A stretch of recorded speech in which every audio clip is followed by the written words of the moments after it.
Get up! No, not tomorrow. Not next week. Not when you feel ready. Get up and work, because right now, while you're thinking, doubting, scrolling, waiting, someone else is outworking you. They don't have more talent than you. They don't have better luck. They just decided to move when you stayed still.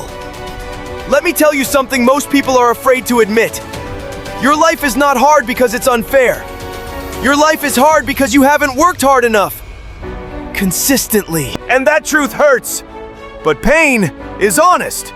You say you want more money. You say you want confidence. You say you want freedom.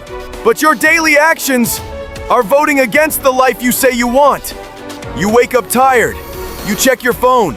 You scroll. You delay. You negotiate with yourself. And then you wonder why nothing changes. Listen carefully. Your feelings don't matter. Your excuses don't matter.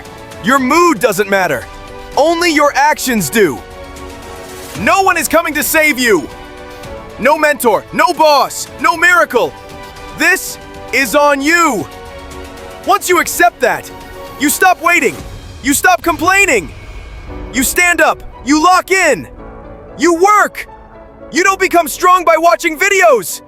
You become strong by doing hard things when you don't feel like it.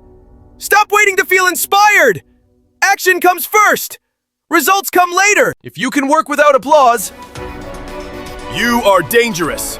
Because by the time people notice, it's already too late to stop you. So get up. Not because it's easy, not because you feel like it, but because your future depends on it. Work when others rest.